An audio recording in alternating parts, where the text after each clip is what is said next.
Bien, todo muy bien, muchas Buenas noches, gracias. profe, ¿cómo estás? Bien, bien, todo muy bien, muchas gracias. ¿Ustedes qué tal? Bien, muy bien, muchas gracias, profe. Qué bueno, me alegra. Bueno, eh, bueno, les comento que ya está calificado la actividad más el examen. Eso está, digamos que ya lo pueden ver en Brightspace y por Academusoft lo pueden consultar el día de mañana, en donde van a aparecer pues todas las notas ya actualizadas. ¿Listo?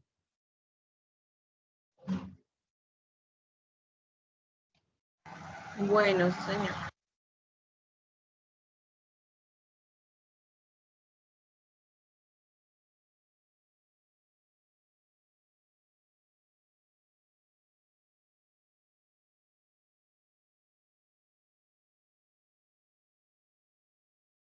¿Y cómo les fue con el examen?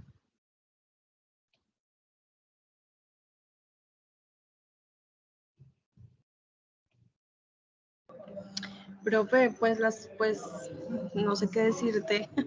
Las Uy, preguntas sí estaban un poquito como corchadoras. ¿corchadoras? ¿Y eso? Sí, pues no, sí estaban un poco largas. Y las de normas internacionales también. Ah, ¿ves también normas internacionales? Sí, contigo, profe. Ok. Bueno, pero de todas formas, bueno, ahí hubo alguien que sacó 5, otra persona sacó 4, bueno, aquí 3. Pero bueno, si tienen dudas, entonces me escriben porfa y les mando copia del examen junto con las respuestas del examen y lo que ustedes contestaron para que pues, puedan comparar, ¿ok?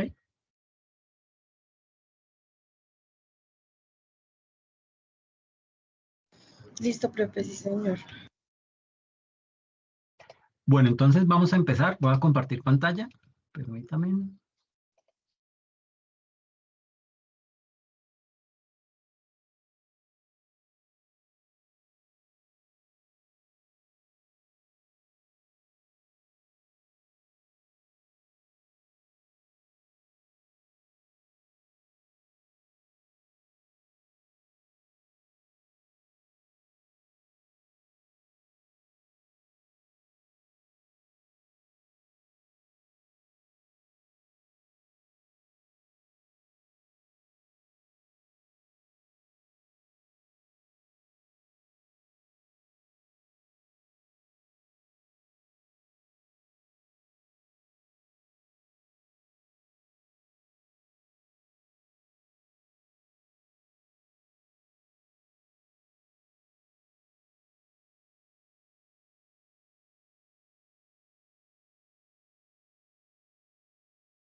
Profe, qué pena, pero no se escucha.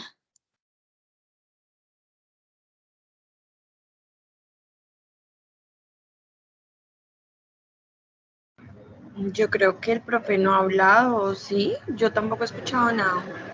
Yo tampoco creo porque está la misma diapositiva. No, ha ido cambiando. Primero estaba financiación externa, ahora interna. Creo que está hablando y Sí, tenía apagado el micrófono. Perdón. Bueno, vamos a retomarlo, pero bueno, muchas gracias por haberme recordado, si no fácilmente acabamos la sesión y yo no prendo el micrófono. Les agradezco mucho. Entonces, vuelvo y retomo. Les decía que uno puede, a través de estos recursos de crédito, puede obtener financiación para el desarrollo de esas políticas públicas que crea un gobierno, ya sea municipal o departamental. ¿Ahí me están escuchando? Sí, señor. Ah, ok, perfecto, muchas gracias. Entonces, básicamente les decía que uno puede,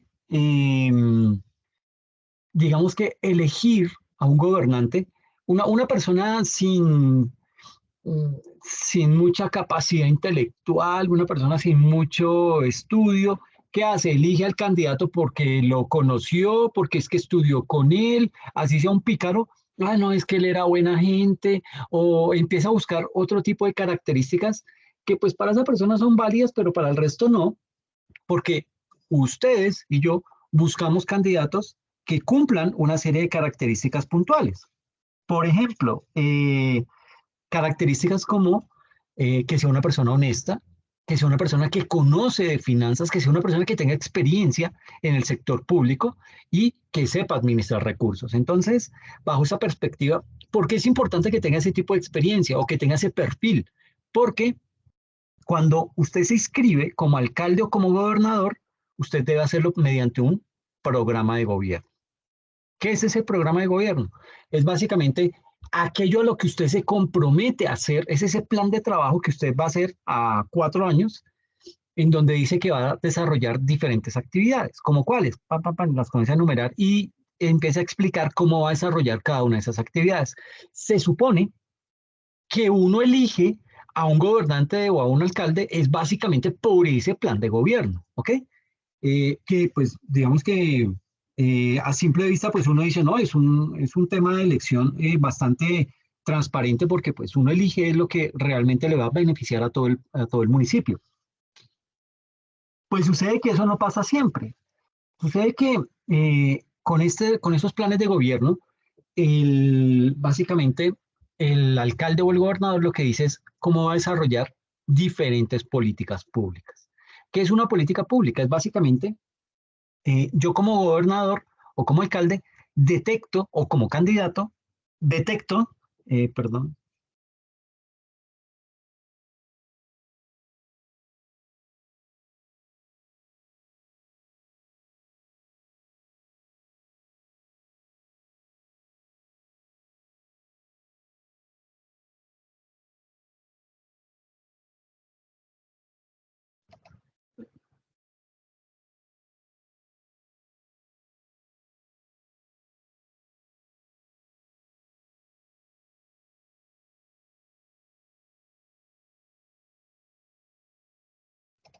Ay, perdón, pero tengo una gripa horrible y esto me va a pasar durante toda la sesión, así que les pido un poquito de paciencia, por favor.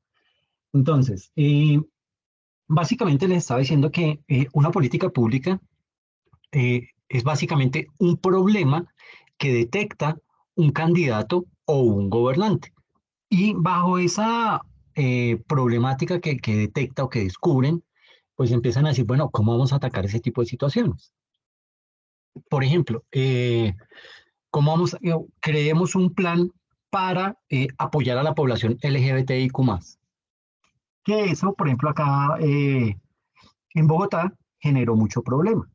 Y generó problema porque pues todavía seguimos siendo una población, qué sé yo, morronga, y me disculpan si de pronto alguno no está de acuerdo, pero digamos que todavía seguimos con ese tipo de pensamiento y le hacemos la vida imposible a ese tipo de personas. Puede que usted no lo haga directamente, sino indirectamente, y uno puede afectar a esa población.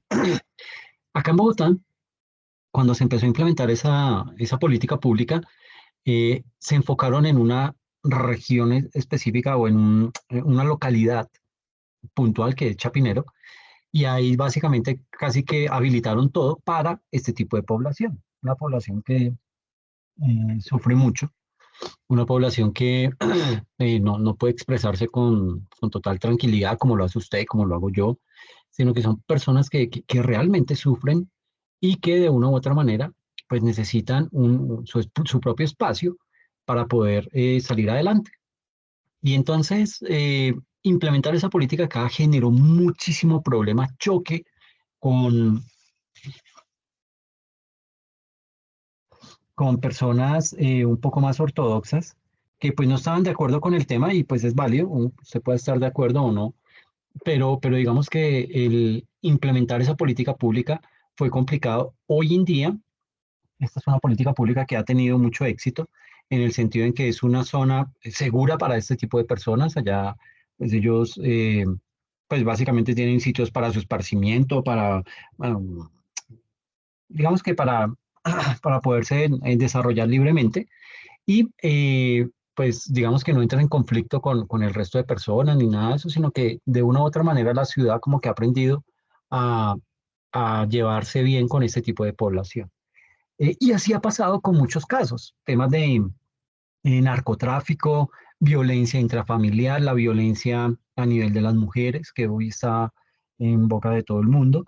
Y todo ese tipo de programas entonces necesitan financiamiento, necesitan todo un proyecto y cómo lo va a desarrollar ese gobernante. Entonces, eso es lo que uno elige cuando va a nombrar, cuando va a poner un gobernante allá o a un alcalde para que gobierne, ¿ok? No es la cara bonita, no es que haya sido amigo de infancia, cero, eso no importa, tiene que ser ese plan de gobierno. Con base en eso es que uno empieza a elegir a ese tipo de candidatos.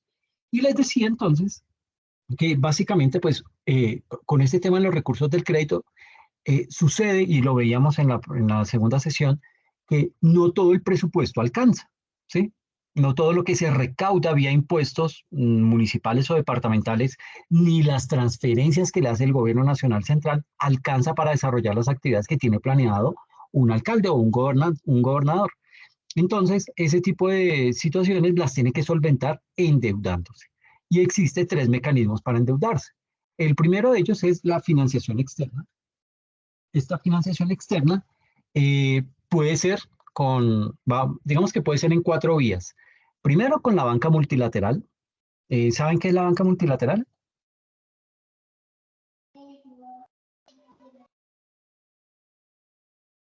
Profe, no, yo no sé. Ok, ok, perfecto. La banca multilateral son instituciones financieras que son creadas por las grandes potencias económicas y a esas entidades que hacen anualmente le inyectan muchísimo capital, muchísimo dinero para que ese director de esa entidad multilateral destine esos recursos crédito, vía crédito financiero a los diferentes países, sobre todo países emergentes o países en vía de desarrollo. Países que tenemos muchos problemas, carencia del cubrimiento de las necesidades básicas, todo eso. Digamos que para eso son creadas esas entidades multilaterales. Y dentro de esas entidades multilaterales está el Banco Mundial, el Banco Interamericano de Desarrollo, el Fondo Monetario Internacional, etcétera, etcétera. Eh, También está la banca bilateral. Entonces, la multilateral está conformada por esas entidades, Banco Mundial, Banco Interamericano de Desarrollo, Fondo Monetario Internacional, y la banca bilateral es, por ejemplo, cuando un gobierno decide enviar recursos a otro país o a otro departamento o a otro municipio, ¿sí? Entonces, por ejemplo, qué sé yo, la alcaldía de Berlín en Alemania decide mandar recursos a Bogotá porque Bogotá es ahorita potencia en tema de artes y entonces quiere apoyar ese tipo de expresiones artísticas. Entonces dice, mire, yo les voy a dar tantos millones de dólares, ustedes inviértalos, yo quiero que hagan esto, esto y esto, ejecuten bien esos recursos me entregan resultados, me mandan informes y yo con eso justifico esa inversión. Ah, bueno, perfecto. Y se recibe esos recursos y con eso se pueden desarrollar también obras. Entonces, mire que vienen, pueden vía financiación externa venir recursos de la banca multilateral, de la banca bilateral, puede venir también de la banca internacional, de la banca privada internacional, que son préstamos a los que acuden este tipo de gobernantes a los bancos privados de otro país. Entonces, usted necesita 100 millones de dólares para realizar el acueducto, pues usted dice, bueno, aquí en Colombia no me los prestan, voy al exterior a ver si consigo esa plata. De pronto una entidad, un país de esto, un banco, le otorga ese préstamo, un préstamo que es carísimo. ¿Por qué caro? Porque es en dólares, y al ser en dólares, pues también la tasa de interés es en dólares y ustedes saben que con lo devaluado que está nuestro peso, pues la deuda se nos duplica, triplica, cuadruplica en muy corto tiempo. Y la otra forma de financiación son los bonos. Eh, digamos que un bono resulta ser como un pagaré, como para hacerme entender. Básicamente ese bono es un documento que emite el municipio o que emite un gobierno, puede ser el gobierno nacional, el gobierno municipal, el gobierno departamental, y a través de ese documento, ese gobierno se compromete a pagar una suma de dinero en una fecha futura. Entonces recauda unos recursos y dice, yo le voy a pagar esa platica, se la devuelvo. Digamos que hay bonos a 3 años, a 5, a 7, a 10 años. Entonces, dependiendo de eso, digamos que cuando uno da esos bonos, pues se compromete a devolver ese capital más los intereses en una determinada fecha. Eso es lo que es la financiación externa. Viene luego lo que es la financiación interna. La financiación interna se puede adquirir vía entidades de fomento como Findeter, ¿sí? Como FONADE, que por ejemplo, digamos que Findeter puede llegar y sacar una línea de crédito en donde le dice, mire, una línea de crédito abierta a todos los municipios en donde les voy a prestar dinero para el desarrollo de plantas eléctricas, ¿sí? Entonces, o plantas de energía eléctrica. Entonces, cada municipio que necesita eso para su municipio hace todo un proyecto y se lo presenta a Findeter. Findeter evalúa y dice, ok, a usted le voy a prestar tanto, a usted le prestó tanto, a usted tanto, tanto, y son unas tasas de interés muy bajitas, que digamos que es una muy buena forma de endeudamiento. Luego también aquí bajo esa financiación interna tenemos lo que son los bonos. Uno puede vender bonos en el exterior o dentro del país. Y también está la banca privada nacional. ¿Ok? Y luego viene lo que es la vigencia futura. Digamos que la vigencia futura, aquí en ese punto existe, bueno, digamos que hay esta vigencia futura es un instrumento que no es propiamente catalogado como deuda, pero que sí constituye un compromiso de los recursos del municipio en el futuro, que se denomina así, vigencias futuras. No es un endeudamiento con una entidad diferente al municipio, pero sí es un pago que se compromete a realizar y para el que habrá que utilizar recursos futuros. Es así como en Bogotá se está financiando el metro. Entonces, no se tiene toda la plata, el gobierno da una parte, el distrito da otra, y lo que falta se le dice, bueno, esto lo cubrimos con vigencias futuras, que es más o menos, miren, nosotros nos va a entrar tanto por impuestos, tanto por multas, por tasas, etcétera, etcétera, y de ahí vamos a pagarle el siguiente año y de ahí el otro año y así sucesivamente. Entonces se comprometen esos recursos a futuro.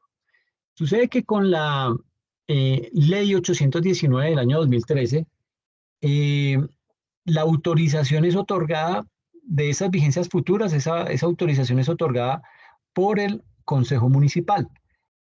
Pero no es solamente el Consejo Municipal, sino que ese Consejo Municipal recibe una autorización del Consejo Municipal de Política Fiscal que se llama el CONFIS.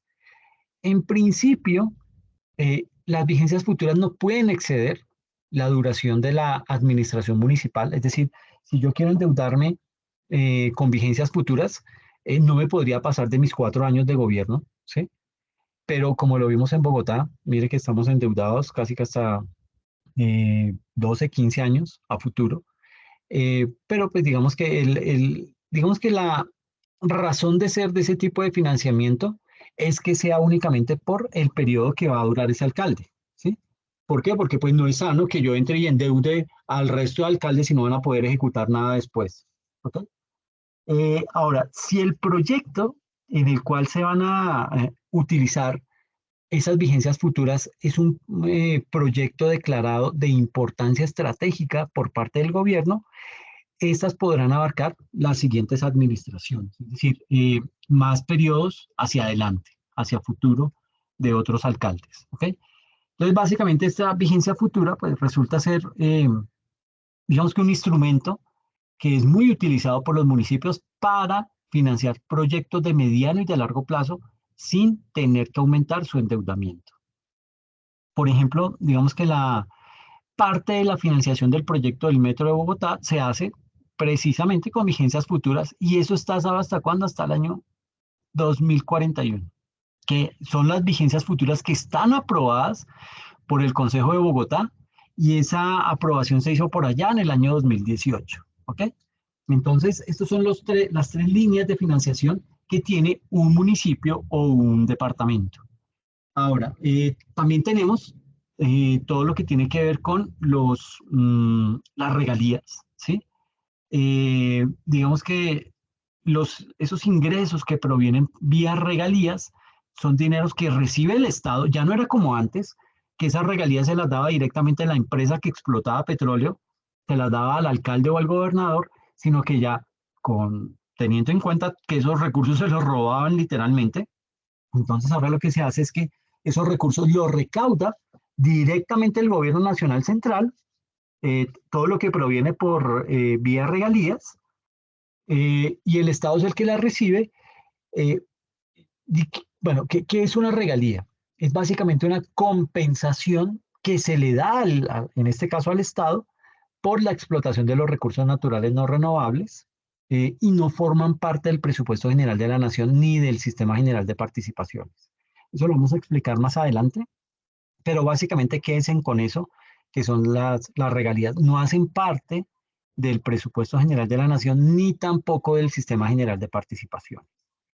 Eh, digamos que el presupuesto de regalías ese es un presupuesto totalmente independiente y básicamente ese presupuesto tiene una periodicidad bienal, es decir, rige por 2 años y consiste básicamente en una distribución regional de los recursos por medio de asignaciones desde la nación, es decir, la nación recibe esos ingresos y vía ciertos criterios que ya se tienen estipulados, se empiezan a repartir a todos los municipios del país.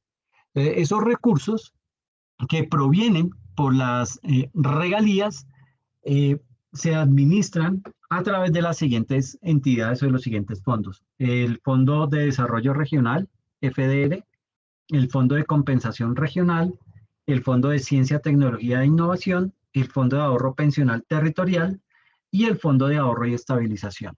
Entonces, digamos que para estos recursos, bueno, parte de esos recursos que se dan vía regalías se destinan básicamente a la financiación de proyectos presentados y aprobados ante los órganos colegiados de administración y decisión, los famosos OCAT, digamos que se presentan, pero no van acompañados de una distribución netamente municipal.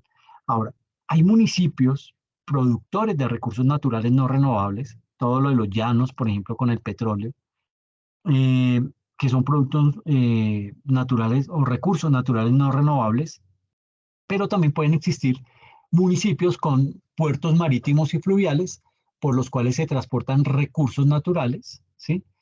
Que reciben asignaciones directas. Entonces, imagínense que estamos en el Cerrejón. El Cerrejón es una empresa que se encarga de explotar minas de carbón. Pero no solamente el Cerrejón le da regalías al municipio, eso se llama, ¿cómo fue el nombre del municipio? Digamos que al Cerrejón. Entonces le da los recursos vía regalías al Estado y se supone que el Estado le reparte esas regalías a nivel nacional, pero digamos que eso impacta el extraer ese carbón impacta no solamente al Cerrejón, sino que impacta a otros municipios. ¿Por qué? Porque yo no saco el carbón y ahí en el Cerrejón y de ahí lo empiezo a exportar. Yo lo tengo que llevar a un puerto para llevarme eso en barco y ahí sí poderlo llevar al sitio que lo quiero destinar. Entonces, el simple hecho de utilizar esas vías marítimas o fluviales, eso implica que a esos municipios o a esas ciudades que se están viendo afectadas a través de esa manipulación o de ese manejo de esos recursos naturales, pues también se les da unas regalías que digamos que en ese tipo de casos, pues para ellos que se ven directamente afectados es un porcentaje un poquitico más alto que lo que se le da al resto de municipios que no se ven afectados, ¿ok? Pero digamos que esa es más o menos como la filosofía con la cual se utilizan la distribución de esas regalías, ¿ok? De esa manera, esos recursos de regalías se pueden, digamos que asimilar a un uso específico, dado que su utilización, ese dinero que le traslada el gobierno nacional central al alcalde de ese municipio, esos recursos de regalías, digamos que se utilizan dependiendo de los proyectos de inversión que se presenten por parte de los municipios y están, digamos que determinados por los sectores en los que están representados los fondos, ¿ok? Entonces, esto pues básicamente con la distribución de las regalías y viene ahora en qué se gastan esa plata, porque pues todo esto está muy chévere, solo entra plata por un lado, entra plata por el otro, nos endeudamos, ¿sí? Pero, ¿cómo nos gastamos ese dinero? Entonces, básicamente, digamos que la forma bajo la cual se distribuyen los recursos municipales es la siguiente. Primero, se destina unos recursos al servicio de la deuda, apenas un 2%. ¿Ok? Estos son términos promedios a nivel nacional. ¿Ok? Para temas de inversión, se deben destinar el 75% de los gastos y para temas de funcionamiento se destina el 23%. ¿Ok? Entonces, digamos que aquí hay que tener en cuenta cuáles son los tipos de gastos en los que se pueden distribuir los recursos que me llegan, esos ingresos que yo recibo, ¿ok? En general, pues digamos que se pueden dividir así en servicio a la deuda, en inversión y en funcionamiento. Ahora, esos gastos se subdividen en lo siguiente. Se divide en lo que son los gastos de funcionamiento, estos gastos de funcionamiento, básicamente son los que se incurren para que el municipio pueda cumplir con sus funciones. Y aquí hay que resaltar que por ley los gastos de funcionamiento deben financiarse con ingresos corrientes de libre destinación. En ese sentido, se pueden clasificar en los siguientes tipos. Esos gastos de funcionamiento se clasifican en gastos de personal, que pues como lo indica su nombre, son los correspondientes al pago de las personas que han sido empleadas por el municipio. Están los gastos generales, están las transferencias, ¿sí?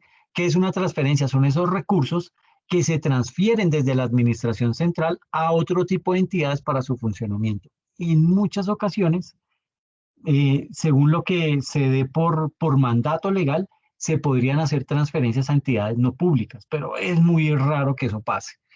En este rubro de transferencias se incluye, por ejemplo, todo lo que tiene que ver con las transferencias realizadas para funcionamiento de entes de control del nivel municipal. ¿Cuáles son esas entidades de control? La Contraloría, las veedurías, etcétera, que pues digamos que ese tipo de recursos se utilizan para el funcionamiento de esas entidades, se utilizan también para el funcionamiento del consejo o las que se realicen en empresas industriales y comerciales de lo que es el Estado o del municipio. Luego tenemos otro tipo de gastos, que son los gastos de inversión. Estos gastos de inversión, digamos que aquí se incluyen todos los recursos que de algún modo son económicamente productivos o que causan algún beneficio a la administración. Y en ese orden de ideas se incluyen acá, dentro de esos gastos de inversión, aquellos gastos destinados a generar riqueza o a mejorar el bienestar social. Y aquí es importante poder tener en cuenta que para efectos del presupuesto público, La inversión no se entiende necesariamente como la acumulación de capital, que es, digamos, digamos que se viene siendo como la definición que dan los economistas, y digamos que en ese contexto, ese rubro de inversión se refiere más a gastos en bienes perdurables, ¿sí? En temas de infraestructura social y lo que se conoce como el famoso gasto social, que es aquel cuyo objetivo es la solución de las necesidades básicas insatisfechas y las tendientes a todo lo que tiene que ver con el bienestar general y al mejoramiento de la calidad de vida de la población. Digamos que en esos ejes es que los candidatos enfocan sus planes de gobierno para decir, mire, yo voy a hacer tales obras, esto va a impactar a tanta población, va a sacar de la pobreza a tantas personas, tantas familias, etcétera, etcétera. Entonces, básicamente, eh, esos planes o programas en los cuales se va a realizar el gasto en inversión deben estar contemplados en un documento puntual que tienen todas las administraciones públicas que se denomina el Plan Operativo Anual de Inversiones, el famoso POAI, del municipio, ¿sí? O del departamento.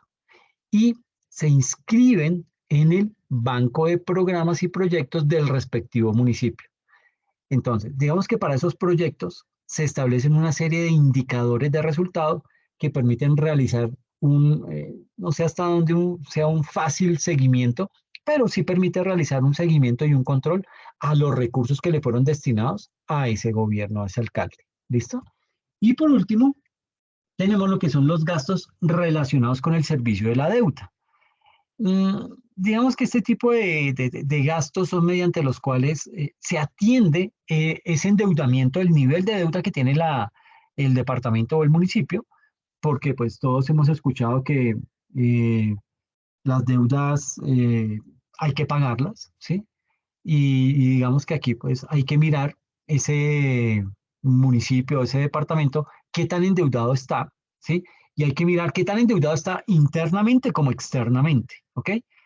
Y básicamente dentro de este rubro se contempla todo lo que tiene que ver con el capital y los intereses y todos los pagos relacionados con el cumplimiento de esas obligaciones que ha adquirido ese municipio o ese departamento. ¿Ok? Y aquí viene entonces algo que es bien importante y es saber en qué sectores se distribuyen los recursos municipales. ¿Sí? Miren que el 2% de los recursos se invierten en el servicio a la deuda, más o menos 1.8 billones de pesos. Esto es promedio nacional. Recuerde que en el país hay 1.130 municipios. De todos esos municipios se suma ese valor de lo que ellos pagan en deuda y da 1.8 billones de pesos, que apenas representa un 2%. El 3% hace referencia a las pensiones, que equivalen a 2.5 billones de pesos. Las pensiones, el Fondo de Pensiones Territoriales, digamos que ahí se le destinan ese tipo de recursos. De esos ingresos, el 3% se destina al pago de las pensiones, el 8% va a gastos generales de funcionamiento que suman más o menos 6.3 billones de pesos. Luego viene el 13% de esos ingresos se van en infraestructura y vivienda por el orden de 10.6 billones de pesos. El 14% se destina a gastos generales de personal, que ascienden a 10.8 billones de pesos. El 15% a otros gastos sociales, que ascienden a 12.1 billones de pesos. El 18% va a temas de educación, en donde es una inversión que asciende a los 14.7 billones de pesos. Y el rubro más grande, adivinen de qué es.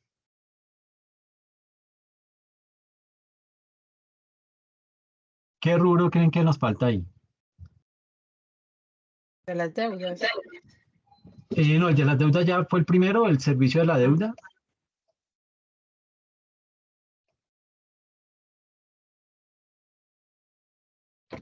Pues a todo Salud. el tema de salud, muy bien. Salud absorbe 20.5 billones de pesos. Y usted dirá, pero ¿por qué tanta plata destinada a salud? Pues básicamente porque los que aportamos somos muy pocos en comparación a los que tenemos que subsidiar. ¿Ok? En ese orden de ideas, pues digamos que es que Colombia hay una política demasiado mala y yo creo que la reforma laboral no va por el camino indicado. ¿Por qué digo eso?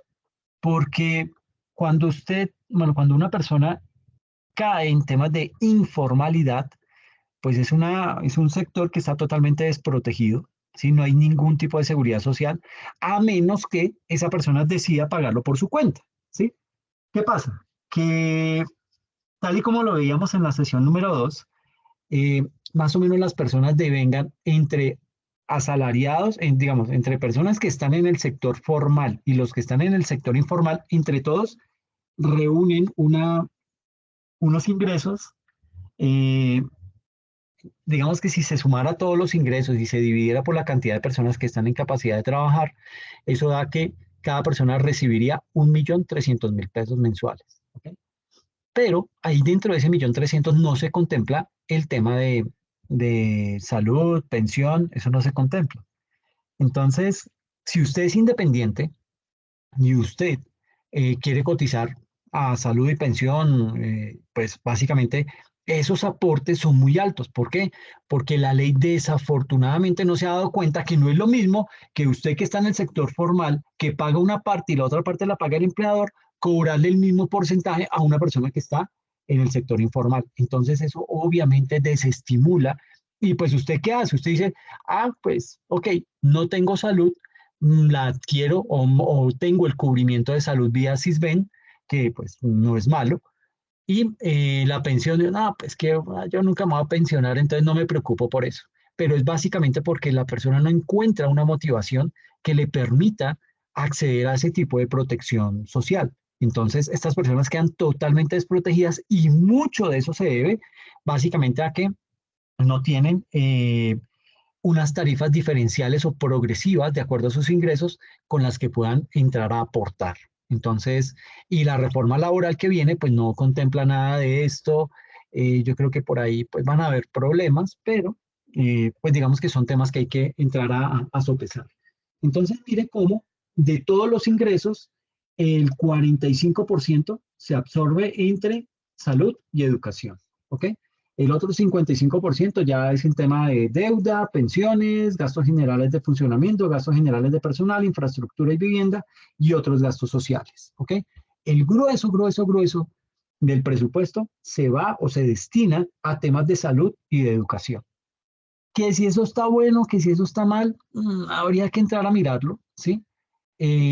Pero pues digamos que son factores que el gobierno nacional central garantiza esos recursos vía esas transferencias internas que realiza. Que, como les decía, la transferencia interna, pues básicamente son esos impuestos nacionales que se recaudan o que pagan los habitantes de determinado municipio. Ellos pagan eso, pagan el IVA, recaudan retención en la fuente, pagan declaración de renta. Entonces lo que se hace es se recogen esos recursos, la DIAN con base en lo que recogió le distribuye a cada uno de los municipios la parte correspondiente. Pero esos recursos que le está transfiriendo la DIAN solamente los pueden destinar a salud y educación, no los pueden destinar a otros factores. ¿Okay? Entonces, pues digamos que ahí hay situaciones que habrá que analizar, habrá que mirar con más detenimiento porque no todos los municipios tienen la misma cantidad de recursos, no todos los municipios tienen los mismos recursos naturales, no todos los municipios tienen la misma cantidad de personas, etcétera, etcétera. Entonces, digamos que de esta forma, aquí podemos observar que hay algunos sectores, bueno, que digamos en algunos sectores puntuales hay unos gastos que se incluyen en el rubro de inversión, pero que podrían entenderse en otros contextos como gastos de funcionamiento. Por ejemplo, en el sector de educación en Bogotá se incluyen los pagos de nómina a docentes dentro del rubro de inversión, lo cual está mal, ¿ok? Y eso hace pues que sea menor la cantidad que va de dinero efectivo a esas entidades. O sea, usted podría fácilmente estar destinando recursos para infraestructura, pero no lo puede hacer porque tiene que pagar la nómina, cuando la nómina debería estar albergada en estos rubros para poderlo destinar y tener completamente separado. También es común que los pagos de contratistas se incluyan dentro de los rubros de inversión, ¿sí? Entonces, pues, como que suena raro, pero bajo esa categoría ahí afectan el pago de contratistas. Y digamos que pues son de utilidad limitada. Indicadores como la relación entre los gastos de inversión y de funcionamiento de las entidades. ¿Por qué son de utilidad limitada? Porque no reflejan con exactitud el gasto efectivamente realizado en dónde, en los elementos que definen la inversión pública. Inclusive, algunas entidades llaman a este tipo de gastos inversión operativa, ¿sí? Por esa razón, esta gráfica de gasto hace una distinción por sectores, no por tipo de gasto, sino por sectores, ¿ok? Como para tener una visión mucho más amplia de en qué se gastan esos recursos. Y aquí entonces podemos ver, vamos a analizar qué pasa con los ingresos de una ciudad como Bogotá comparada con los ingresos de otra ciudad como Bucaramanga, pero miremoslo también con más detenimiento frente a los ingresos, por ejemplo, de Garzón Huila versus los ingresos de San Alberto Cesar, ¿ok? Y vamos a empezar a mirarlos. Miremos en principio Bogotá versus Bucaramanga. Entonces, acá en Bogotá, mire que por tema de recursos propios, lo que recauda la capital por tema de impuestos, por tema de multas y todo esto, llega a ser el 50% de su presupuesto, ¿ok?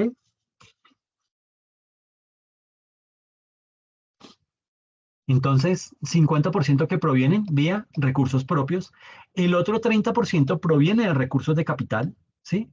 El 19% son esas transferencias que le hace la nación a Bogotá, es decir, de los impuestos que pagamos acá, de los impuestos nacionales que pagamos, IVA, bueno, la retención no es un impuesto, pero es un aporte que tenemos que dar de anticipo de renta, el impuesto de renta y todos estos pagos que hacemos, la DIAN nos transfiere como ciudad el 19% de esos impuestos y recibimos un 1% de regalías. Pues antes nos dan algo porque aquí pues no hay recursos naturales para explotar de la manera como se explotan, por ejemplo, el petróleo, el gas natural, el carbón, etcétera, etcétera. Y en cambio, mire cómo se comportan los ingresos en Bucaramanga, que es una ciudad intermedia, vía recursos propios capta apenas el 39%, mucho menos que lo que capta Bogotá, ¿sí? En términos de recursos de capital, recauda 20%, Bogotá recauda el 30%. En términos de transferencias de la nación, aquí la nación le transfiere el 40%, a Bogotá simplemente le transfiere el 19% y recibe el mismo porcentaje en términos de regalías. ¿Ok?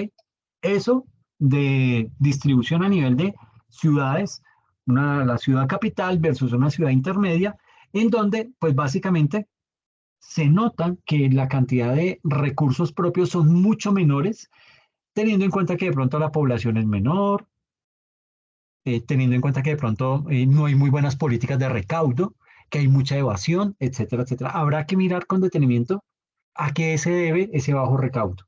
Pero se ve compensado en tema de recursos de capital y sobre todo en temas de transferencias de la nación. Ahora miremos los otros municipios.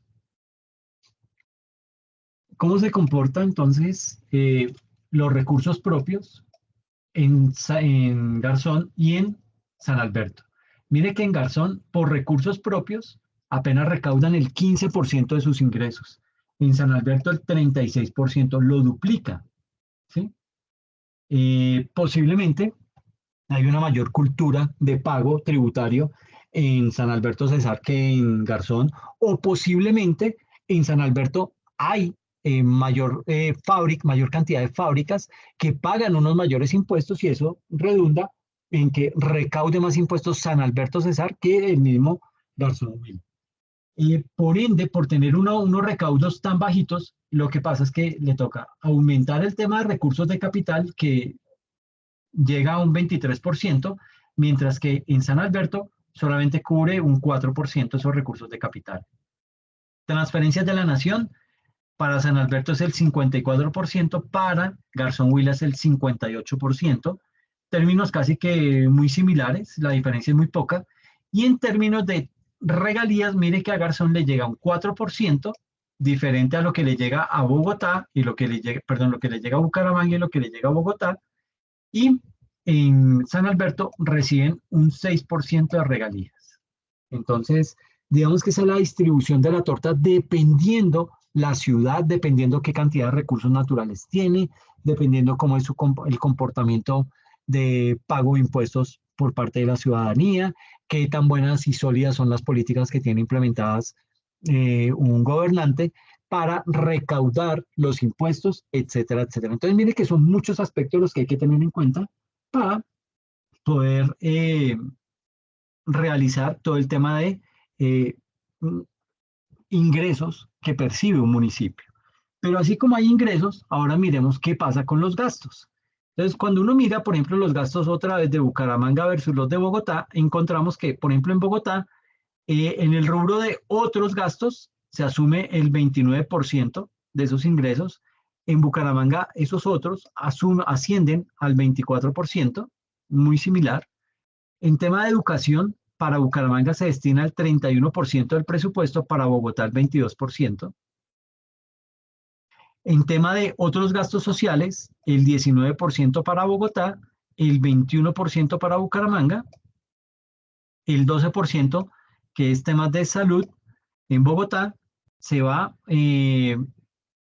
perdón, aquí me equivoqué, porque son el azul en Bucaramanga, son otros, este naranja es educación y este es salud, que es el 21% de los recursos del presupuesto se destinan a salud en Bucaramanga.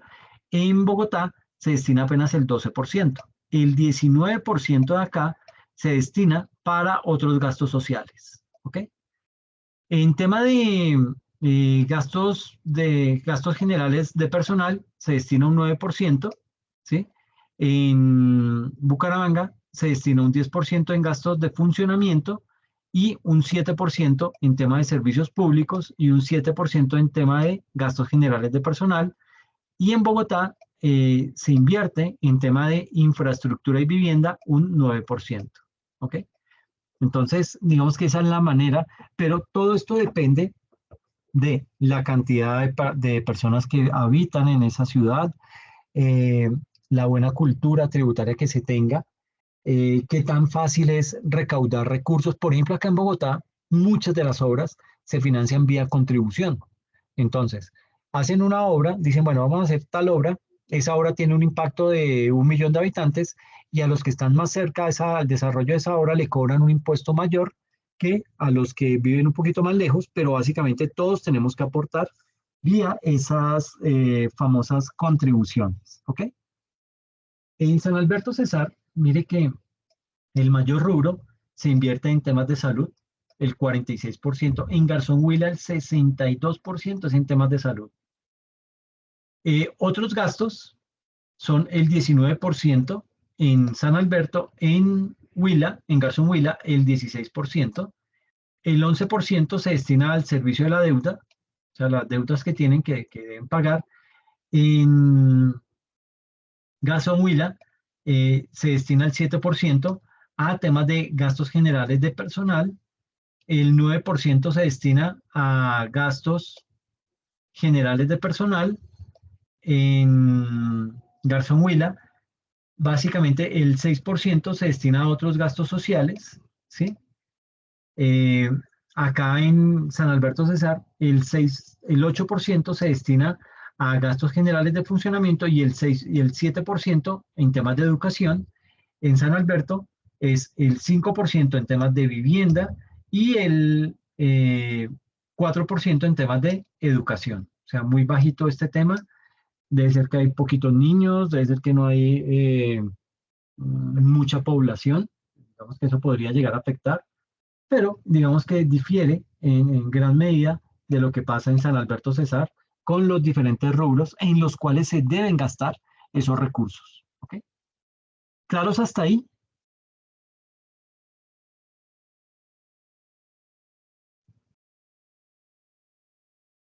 Sí, profe. Sí, profe, sí. Ok. Sí, digamos que el tema, esto es bien importante tenerlo claro porque, vuelvo y digo, se avecinan elecciones en estos momentos, en octubre, y pues debemos conocer perfectamente a nuestros candidatos con el propósito de elegir al más competente para que administre bien esa cantidad de recursos. que si bien pues puede que en algunos municipios sea más que en otros, pues digamos que la dinámica es muy similar en la mayoría. En municipios pequeños el comportamiento es muy similar, en ciudades grandes el comportamiento tiende a ser muy similar, y lo mismo con ciudades intermedias.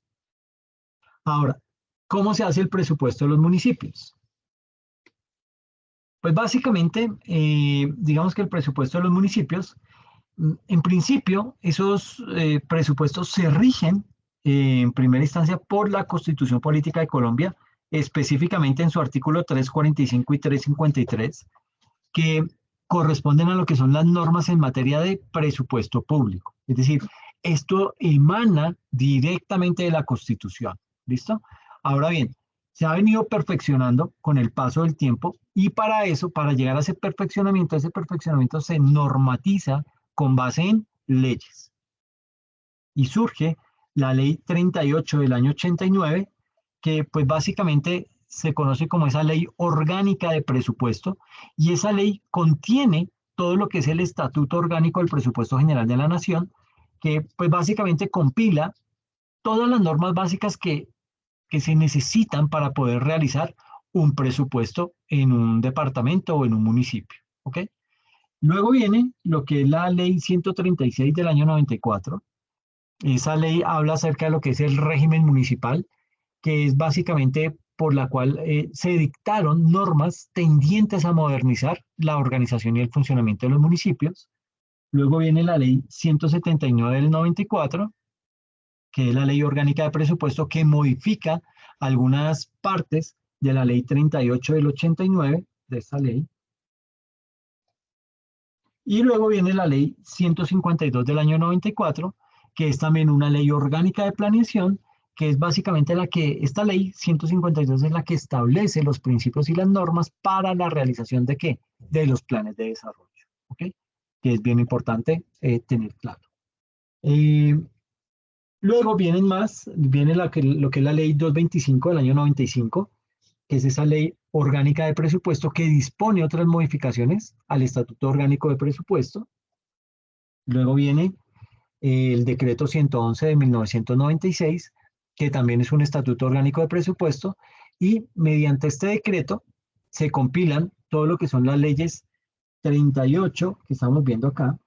Se compila esta ley 38, se compila la ley 179, que es esta, y se compila la ley 225, esta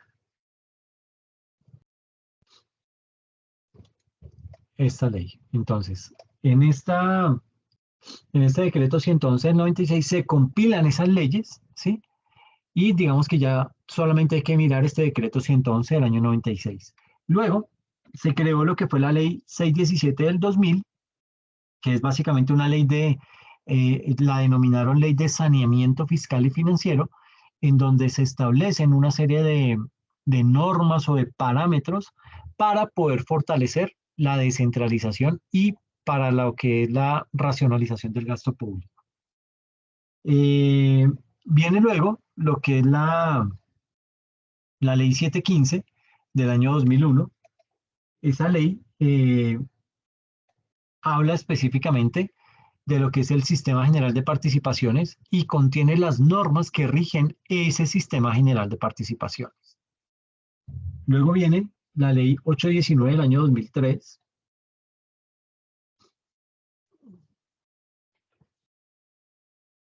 Esa ley habla acerca de lo que es la responsabilidad y transparencia fiscal. Y en esta ley básicamente lo que se hace es que se establecen una serie de normas que buscan racionalizar la actividad fiscal y digamos que de una u otra manera trata de hacer sostenible la deuda pública que se adquiere en esos municipios o en esos departamentos. Y viene lo que es la ley 1148 del 2007. En esta ley se modifica parcialmente la ley 136 que habíamos visto del año 94 en el slide anterior. Esta ley 136 se modifica y modifica también la ley 617, modifica la ley 617 del año 2000, ¿sí? Eh, y lo hace específicamente sobre temas relacionados con los concejales. Después de esto, digamos que vienen otro tipo de leyes que hacen o que tienen que ver específicamente con el presupuesto. Son las leyes, la 1176 del 2007, que es esta ley por la cual se desarrollan los artículos 356 y 357 de la Constitución Política, y esta ley contiene la distribución por sectores de los recursos del monto, de ese monto total del Sistema General de Participaciones. Luego viene lo que es la ley 1283 del año 2009.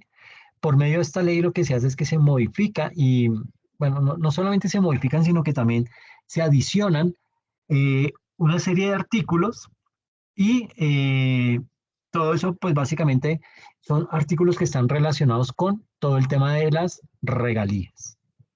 Luego viene la ley 1473 del año 2011, que es por medio, digamos que a través de esa ley, es como se establece una regla fiscal para garantizar que la sostenibilidad a largo plazo de las finanzas públicas. Es decir, esta ley 1473 es muy importante porque es la que le dice a los gobiernos nacional como local y departamental cómo es que debe pagar sus obligaciones, sus deudas y hasta qué punto se pueden llegar a endeudar. ¿Okay? Entonces es bastante importante esa ley. Luego viene la ley 1483 del mismo año, del 2011, que por medio de esta ley se dictan normas orgánicas en materia de presupuesto, en materia de responsabilidad y en materia de transparencia fiscal para las entidades territoriales. Y la última ley se denomina la ley 1530 del año 2012, que es esa ley mediante la cual se regula la organización y el funcionamiento del Sistema General de Regalías. Entonces digamos que este es todo el normograma de leyes, decretos y constitución que rigen el presupuesto de un municipio, de una ciudad, el presupuesto de un departamento. ¿Ok? Y si ya vimos cómo es el origen del presupuesto, pues veamos cómo es el ciclo presupuestal. Digamos que a ese proceso de elaboración del presupuesto municipal se le conoce como ciclo presupuestal. Y ese ciclo presupuestal tiene 4 etapas, que son la formulación, la presentación, el estudio, bueno, formulación, la primera, la segunda, presentación, la tercera es estudio y aprobación, y la cuarta es la liquidación. Entonces, digamos que la vigencia del presupuesto municipal es de un año, ¿sí? No hay presupuestos a más de ese tiempo, lo cual es malo porque digamos que ya muchas ciudades o municipios en otros países tienen presupuestos casi que a 5 años y eso le da un poco más de horizonte a ese tipo de gobernaciones. Pero digamos entonces que una etapa preliminar en lo que es la elaboración del presupuesto debe ser lo que se conoce como la estructuración del marco fiscal de mediano plazo, ¿sí? Ese marco fiscal de mediano plazo, ¿qué es? Es un documento, básicamente, pero es un documento en el cual se proporcionan las bases ¿para qué? Para el análisis de la situación financiera del municipio. Una parte de ese documento del marco fiscal de mediano plazo es el plan financiero, que es una programación de los ingresos y de los gastos. Ese documento del marco fiscal de mediano plazo es un documento que debe ser revisado cada año y su aprobación corresponde única y exclusivamente al Consejo Municipal de Política Social COMPES o por el Consejo de Gobierno del municipio. Posteriormente, ese marco fiscal de mediano plazo es aprobado por el Consejo Municipal de Política Fiscal, CONFIS. Y luego viene lo que es, digamos que después de que se ha elaborado ese presupuesto, se elabora este plan anual, ese plan operativo anual de inversiones. Que ahí, básicamente en ese plan, es en donde se reseñan los proyectos de inversión que se pretenden desarrollar por sectores, por órganos o por programas dentro de ese municipio, dentro de ese departamento. Y aquí es importante que este plan operativo anual de inversiones y en general todos los documentos que componen el presupuesto, eso debe atender las directrices del respectivo plan de desarrollo en donde se encuentran las metas, esas metas que se traza la administración en materia económica, metas que se traza en materia social y todo lo que tiene que ver con el marco fiscal de mediano plazo. Este plan operativo anual de inversiones pasa también a ser aprobado por el COMPES y de ahí se incluye en el proyecto de presupuesto del municipio. Entonces, digamos que esa es como toda la dinámica que se desarrolla para la aprobación de ese tipo de presupuestos.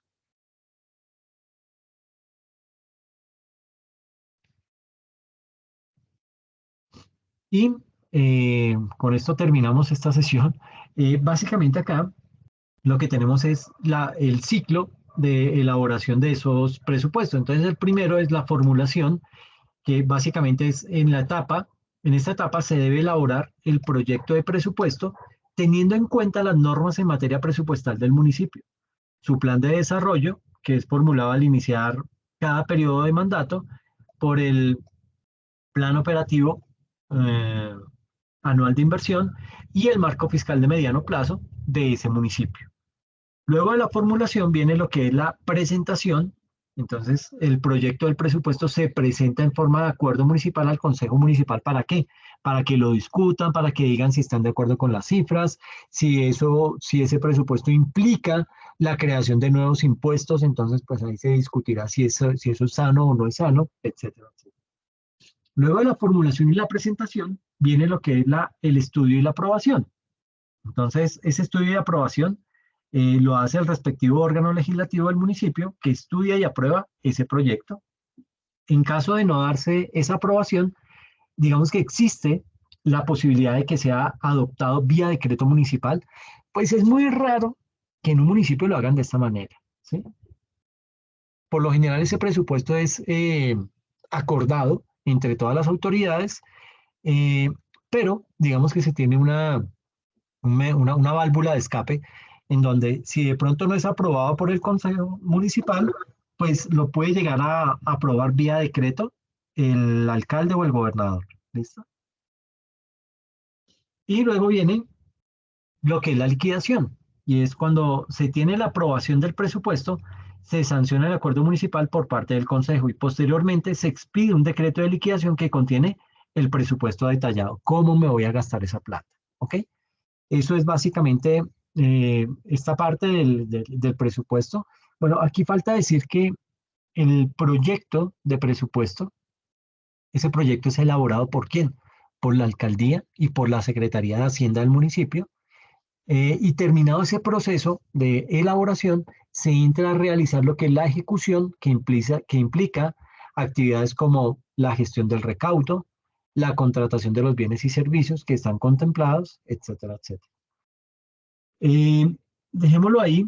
La próxima sesión vemos este componente que pues básicamente lo que nos habla es acerca de la situación de cada municipio. Vamos a ver lo que es la relación entre la nación y el municipio y hablaremos también cómo se pueden usar los recursos que llegan al municipio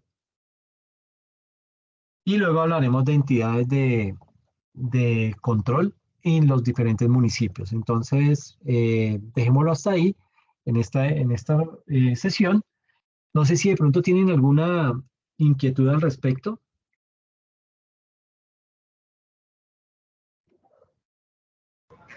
No, señor. Ok, perfecto. Entonces, pues nada, dejémoslo ahí. Les agradezco mucho la asistencia y pues nos vemos dentro de 8 días, ¿les parece?